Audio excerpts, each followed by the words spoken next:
Estudo simplificado sobre a Bíblia. A Bíblia é, sem dúvida, o livro mais conhecido na humanidade, uma coletânea de registros de eventos históricos na trajetória humana e traz as mensagens do sagrado e divino mundo criado por Deus. Por esta razão e pela sua imensa importância nas mais numerosas religiões humanas, trago alguns pontos para reflexão e conhecimento geral sobre este tema. É importante esclarecer que este texto não tem pretensão alguma de diminuir, desrespeitar ou desconstruir a fé bíblica ou crença de nenhum segmento religioso apoiado na Bíblia, e sim apenas mostrar fatos de sua construção ao longo da nossa história. Por essa razão não deixaria nunca de recomendar sua leitura. A Bíblia é uma coleção de livros que foi organizada ao longo de muitos milênios e séculos, refletindo tradições religiosas e crenças judaico-cristãs.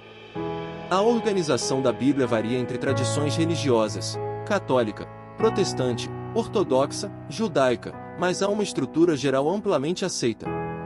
O Antigo Testamento, ou Tanakh para os judeus, é um conjunto de livros que é compartilhado por judeus e cristãos, embora com algumas diferenças em número e ordem entre as versões de cada um. Torá, ou Pentateuco, são os primeiros 5 livros da Bíblia, que são atribuídos a Moisés. Gênesis, que narra a criação do mundo, a queda, e as origens do povo de Israel. Êxodo, que conta a libertação da escravidão do povo de Israel do Egito. Levítico, fala leis sobre a vida religiosa e moral de Israel. Números, que relata a jornada do povo judeu no deserto. Deuteronômio, sobre discursos e leis. Os livros históricos que narram a história do povo de Israel desde a conquista de Canaã até o exílio babilônico e o retorno. Josué, Juízes, Rute, Samuel 1 e 2, Reis 1 e 2, Crônicas 1 e 2, Esdras, Neemias, Ester. Os livros poéticos e sapienciais contêm poemas, cânticos, provérbios e reflexões filosóficas sobre a vida e o relacionamento com Deus. Jó, Salmos, Provérbios, Eclesiastes, Cântico dos Cânticos, ou Cantares de Salomão. Os livros proféticos são divididos em 2 grupos: os profetas maiores, que têm livros mais longos, e os profetas menores, com livros mais curtos. Eles relatam mensagens de Deus, muitas vezes sobre julgamento e esperança. Profetas maiores: Isaías, Jeremias, Lamentações, Ezequiel, Daniel. Profetas menores: Oséias, Joel, Amós, Obadias, Jonas, Miqueias, Naum, Abacuque, Sofonias, Ageu, Zacarias, Malaquias. O Novo Testamento, somente para cristãos. O Novo Testamento foi escrito após a vida de Jesus Cristo e é exclusivo da tradição cristã. Ele é composto por 27 livros que se concentram nos ensinamentos de Jesus, o desenvolvimento da igreja primitiva e as esperanças cristãs para o futuro. Os evangelhos são relatos da vida, ensinamentos, morte e ressurreição de Jesus Cristo, atribuídos a Mateus, Marcos, Lucas e João. Atos dos Apóstolos, que conta a história da igreja primitiva, com foco nas missões de Pedro e Paulo. Cartas, ou epístolas, escritas pelos apóstolos para diversas igrejas e indivíduos, oferecendo ensinamentos e orientação prática. Cartas de Paulo, Romanos, Coríntios 1 e 2, Gálatas, Efésios, Filipenses, Colossenses, Tessalonicenses 1 e 2, Timóteo 1 e 2, Tito, Filemon. Outras cartas, ou epístolas, em Hebreus, Tiago, Pedro 1 e 2, João 1, 2 e 3, Judas. Apocalipse, também chamado de Revelação de João, é o último livro da Bíblia e contém visões proféticas sobre o fim dos tempos e o triunfo de Cristo sobre o mal. Diferenças entre as tradições. Bíblia Católica contém alguns livros adicionais do Antigo Testamento, chamados deuterocanônicos, como Tobias, Judite, Sabedoria, Eclesiástico, Sirácida, Baruque, e 1 e 2 Macabeus, que não estão presentes na Bíblia Protestante. Bíblia Protestante. O Antigo Testamento segue a versão hebraica da Tanakh, omitindo os livros deuterocanônicos. Bíblia Ortodoxa inclui ainda mais textos, como Macabeus 3 e Odes. Organização e canonização. A Bíblia foi organizada e canonizada ao longo de vários concílios e debates, todos posteriores a Cristo. O Novo Testamento foi formalmente reconhecido em concílios como o de Cartago, 397 d.C., após a circulação de muitos textos entre as primeiras comunidades cristãs. O Antigo Testamento teve sua formação consolidada dentro do judaísmo antes do nascimento de Cristo. A estrutura da Bíblia reflete, assim, uma combinação de história, teologia e tradições orais escritas, e por essa razão existem tantas vertentes de crenças entre os segmentos religiosos diversos. Quem de fato tinha autoridade para incluir ou excluir os textos na Bíblia e quais eram os critérios? Após a crucificação de Jesus, os apóstolos e os primeiros cristãos ou seguidores de Cristo continuaram a se reunir para cultos, muitas vezes em segredo, devido à perseguição que enfrentavam das autoridades judaicas e, posteriormente, do Império Romano. Esses cultos se desenvolveram em formas simples e centradas em práticas comunitárias que refletiam o ensinamento de Jesus e as tradições herdadas do judaísmo. Como era esse culto nas primeiras reuniões cristãs? Reuniões nas casas dos seguidores de Cristo. As primeiras comunidades cristãs não tinham templos próprios como conhecemos hoje, por isso, os cultos aconteciam principalmente em casas privadas da época, chamadas igrejas domésticas. Era comum que essas reuniões fossem feitas nas casas de cristãos mais abastados, com mais poder econômico, que podiam acomodar mais pessoas em locais maiores. Por exemplo, o apóstolo Paulo faz menção de igrejas que se reuniam nas casas de fiéis, como em Romanos 16:5, onde fala da igreja na casa de Priscila e Áquila. Eucaristia, ceia do Senhor. Uma das principais práticas dos primeiros cultos cristãos era a Eucaristia, também conhecida como a ceia do Senhor, que Jesus instituiu durante a sua última ceia, Lucas 22:19 e 20. Os apóstolos e os primeiros cristãos se reuniam regularmente para reproduzir o ato de partir o pão e beber do cálice em memória da morte e ressurreição de Cristo, onde o pão simbolizava o corpo de Cristo, o vinho simbolizava o sangue de Cristo. A Eucaristia era, portanto, o ponto alto do culto, celebrada como um ato de comunhão com Deus e de unidade entre os cristãos. Leitura e interpretação das Escrituras. Outra prática importante era a leitura das Escrituras. Como os primeiros cristãos eram de origem judaica, as escrituras que utilizavam eram o Antigo Testamento, particularmente a Torá e os livros dos profetas. Os textos das Escrituras eram lidos e interpretados à luz da vida e dos ensinamentos deixados por Jesus. Os apóstolos e líderes destas igrejas explicavam como as profecias do Antigo Testamento se cumpriam em Cristo. Posteriormente, as cartas apostólicas, como as de Paulo, Pedro e João, também começaram a ser lidas nos cultos. Pregação e ensino também fazia parte do culto. Os apóstolos e outros líderes cristãos explicavam os ensinamentos de Jesus e incentivavam os crentes a viver de acordo com os princípios do Evangelho. Isso envolvia a lembrança de eventos da vida de Jesus, seus milagres, e seus ensinamentos sobre o reino de Deus. As orações eram outra parte essencial dos cultos. As comunidades cristãs oravam juntas, seguindo o exemplo de Jesus e as tradições do judaísmo. Essas orações incluíam louvor a Deus, intercessão pelos irmãos na fé em Cristo, ações de graças, pedidos por proteção e força, especialmente devido às perseguições sofridas aos cristãos na época. O Pai Nosso, a oração ensinada por Jesus, Mateus 6, 9 e 13, era uma das orações centrais nestes cultos.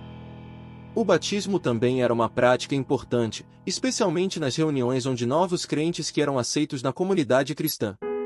O batismo era feito em nome do Pai, do Filho e do Espírito Santo, como ordenado por Jesus, Mateus 28:19, e simbolizava o renascimento espiritual do crente e a purificação dos pecados. Os primeiros cristãos seguiam a tradição judaica de cantar salmos e hinos durante os cultos. Isso está documentado em passagens como Efésios 5:19 e Colossenses 3:16, onde Paulo encoraja os crentes a falarem entre si com salmos, hinos e cânticos espirituais. Esses cânticos eram formas de louvar a Deus e relembrar suas promessas ao povo escolhido. Compartilhamento de bens na vida comunitária era uma característica forte dos primeiros cristãos. Muitos desses cultos incluíam um momento de compartilhamento de bens e ofertas para ajudar os necessitados da comunidade. Em Atos 2, 44-45, vemos que os primeiros cristãos vendiam suas propriedades e bens, e repartiam com todos, conforme a necessidade de cada um. Devido à hostilidade e perseguição enfrentada pelos primeiros cristãos, frequentemente eles se reuniam em segredo, especialmente em lugares como catacumbas, túneis subterrâneos em Roma, onde podiam realizar seus cultos longe do controle das autoridades romanas. Esses encontros eram marcados pela simplicidade e pela devoção fervorosa, com um forte senso de comunidade e apoio mútuo. A influência do judaísmo aparece em muitos aspectos do culto cristão inicial, derivando das tradições do culto na sinagoga judaica, como a leitura das Escrituras, a pregação e o canto de salmos. Contudo, a Eucaristia e o batismo eram novos ritos específicos da fé cristã, seguindo as instruções de Jesus. O culto cristão nos primeiros anos após a crucificação era muito simples, centrado em Cristo e voltado à comunidade. Os cristãos se reuniam em segredo devido à perseguição, realizavam a Eucaristia como o ponto central da adoração, liam as Escrituras, oravam juntos, cantavam hinos e praticavam a partilha dos bens com propósito de união. O culto refletia a vida, morte e ressurreição de Jesus e fortalecia os cristãos em tempos de muita diversidade. Quem então compilou a Bíblia?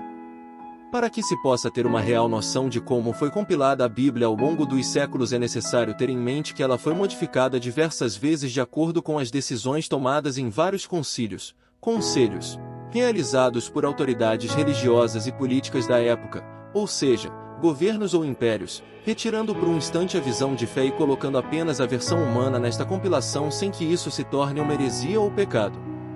Antes de ser escrita, ela foi trazida pelos judeus através de sua tradição oral, contada por seus antepassados obedecendo a uma tradição que é mantida até os dias de hoje.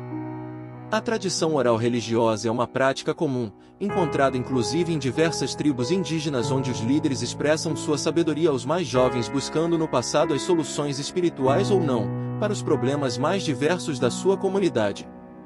Obviamente ela começou a ser escrita quando o homem já tinha a estabilidade e capacidade de compreensão. No passado distante da humanidade, a escrita aparece na Mesopotâmia, região do atual Iraque, por volta de 3.500 anos antes de Cristo, e assim podemos hoje compreender um pouco sobre os povos e as culturas da época, inclusive sobre as práticas religiosas e sua evolução. Isso não significa absolutamente que não possa ter surgido antes. Significa apenas que nós encontramos os registros mais antigos que tivemos acesso até agora. Desde que o homem cria um padrão de registro histórico, ele manifesta algum nível de tentativa de conexão com a criação e surgindo a religião. A religião se torna o pilar principal na construção da sociedade primitiva e, tendo aprendido a se comunicar e se expressar através da escrita, essa ferramenta passa a ser pública, de alcance maior que a tradição oral antiga, porém limitada aos que sabiam interpretá-la dentro de sua cultura. Já desde o início, as lideranças tratavam esta linguagem como forma de poder e controle de seu povo. Por outro lado, a escrita precisava manter as antigas tradições orais sem se contradizer ou se desviar do caminho original. Como estamos falando de milênios de tradição oral que se fundiu com a escrita teoricamente descoberta somente há 3.500 anos antes de Cristo, devemos levar em conta o tanto de vezes que a história original teve sua interpretação reduzida ou ampliada de acordo com a necessidade do mensageiro e do povo naquele momento. A tradição oral judaica é anterior a esse período e só de escravidão no Egito foram 400 anos, e por isso é interessante nos perguntar: quanto se perdeu nas tradições orais e na cultura original dos judeus? Quanto se absorveu da cultura do Egito, do povo da Babilônia, dos romanos, dos gregos? As histórias da Gênesis, atribuídas a Moisés, especialmente a criação e o dilúvio, mostram semelhanças notáveis com os mitos sumérios e mesopotâmicos, que eram povos politeístas. Seria mais adequado ver isso como um caso de compartilhamento cultural e reinterpretação religiosa, onde os escritores bíblicos moldaram essas tradições em um contexto monoteísta e ético, refletindo sua própria visão de Deus e da criação, ou, se radicalizarmos, podemos considerar isso um plágio. Para entender melhor isso, vamos trazer um exemplo de cultura popular como a tradição gaúcha.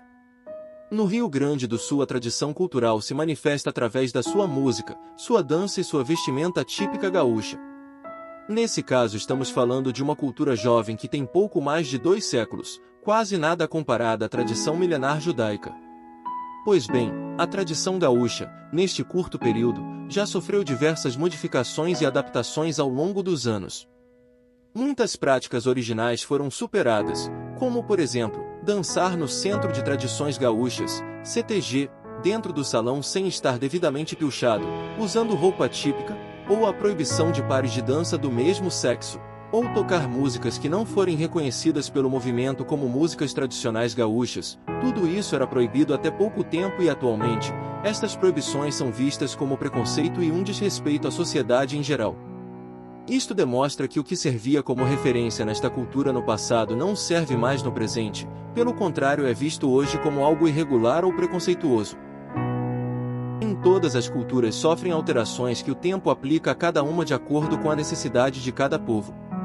É muito difícil acreditar que ao longo de milênios a cultura dos judeus não tenha sido alcançada por estas mudanças e por isso é razoável concluir que tanto na tradição oral como na escrita houveram modificações importantes na transmissão dessas mensagens, mesmo que isso não seja aceito pelos judeus mais conservadores.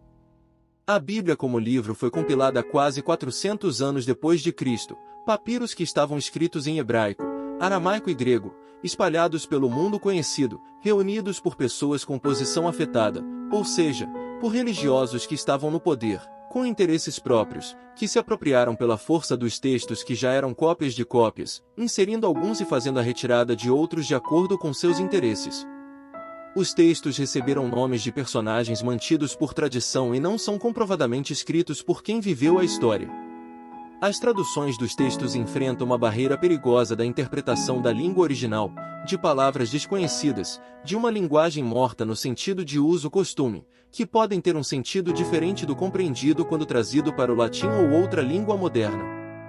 Da mesma maneira que nos dias de hoje uma mensagem pode ser lida de forma totalmente errada não apenas usando um ponto ou vírgula corretamente, a Bíblia deve ter vários pontos onde sua tradução está incorreta ou incompleta. E isso liga diretamente à compreensão do seu conteúdo.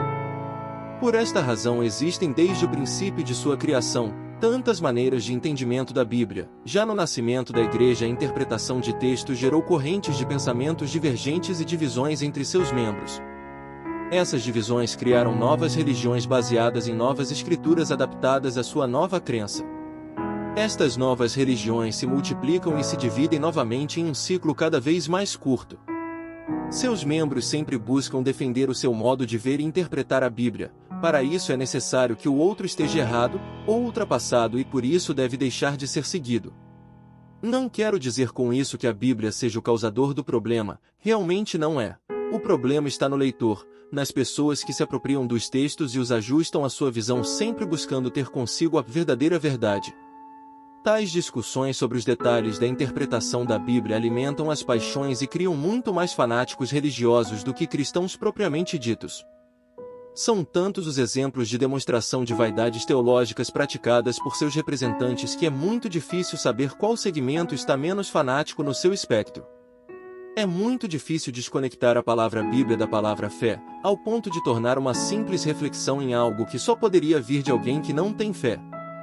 Todo o texto escrito até aqui não coloca a Bíblia como algo que é falso. Não é nem de longe minha intenção mudar a fé de ninguém e sim apenas dar um contexto maior para sua construção, onde os textos que foram compilados pelos homens e não por Deus. A atribuição dada à Bíblia Sagrada ou Palavra de Deus parte da fé dos homens e isso não tem discussão. Mas então o Espiritismo não acredita na Bíblia? Lógico que acredita, mas como um livro importante na construção da fé. O Evangelho serve como base na doutrina espírita. Os ensinamentos de Jesus descritos nos Evangelhos devem ser o norteador do bom espírita, exigindo que seja praticado. A diferença está nesta questão de consagração. O espiritismo kardecista não possui um livro sagrado, não possui rituais sagrados, não exige que você se converta para ser salvo, não exige mudança de fé de ninguém e prega que você professe sua fé onde você se identificar e se sentir acolhido. Para concluir, eu gostaria de reafirmar que este texto não tem intenção de mudar nada com relação à crença na Bíblia como um livro sagrado, nem dizer que esta ou aquela religião está certa ou errada, isso não contribui. Apenas quero mostrar que não é necessário estar vinculado à religião ou dogma para se conectar com Deus. Somente o homem tem religião, Deus não faz essa distinção. O que será cobrado do homem é quanto ele o amou e o que ele fez em seu nome. Obrigado por assistir. Texto: Luciano Fernandes.